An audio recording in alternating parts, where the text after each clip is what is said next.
அனைத்து ஆத்ம ஜீவர்களுக்கு நமஸ்காரம். இப்பொழுது நாம் சனிக்கிழமையில் எந்த தெய்வத்தை வழிபடணும் கேட்டேன்னா பெருமாளை தான்.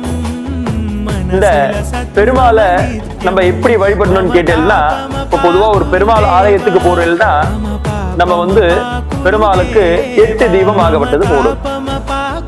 8 தீபம் என்ன தீபம் எதுல போடணும் அப்படின்னு கேட்டேன்னா, நம்ம அகல்ல நெய் விளக்கு போடுமாறு கேட்டுக்கொள்கிறோம். ஸோ அதை போட்டுட்டு சுவாமிக்கு எதிர்முறையில வலது சைடுல கீழே ஆச்சனத்துல ஒரு துண்டு ஒண்ணு போட்டுட்டு அதுக்கு மேல அமர்ந்து 108 தடவை பெருமாளோட காயத்ரி மந்திரம் சொல்லுமாறு கேட்டுக்கொள்கிறோம்.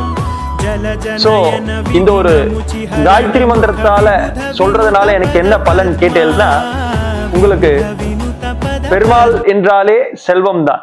அப்போ நம்மளுக்கு செல்வத்துக்கு பஞ்சம் இருக்காது, சகல ஐஸ்வர்யத்துக்கும் பஞ்சம் இருக்காது. அப்போ இந்த ஒரு பெருமாளோட காயத்ரி மந்திரத்தை சொன்னேன்னா நம்மளுக்கு செல்வம் சேர்றதுக்கு வாய்ப்புகள் உண்டு. சோ அந்த மந்திரத்தை இப்ப சொல்றேன், எல்லாரும் கேளுங்க. ஓம் நமோ நாராயணாய வித்மஹே வாசுதேவாய தீமஹி தன்னோ விஷ்ணு பிரச்சோதயாத். பெருமாளண்ட காயத்ரி மந்திரம். சோ இந்த ஒரு காயத்ரி மந்திரத்தை சொன்னேன்னா பெருமாளோட அனுகிரகத்தை பெறுவதற்கான வாய்ப்புகள் உண்டு. ஹரி ஓம்.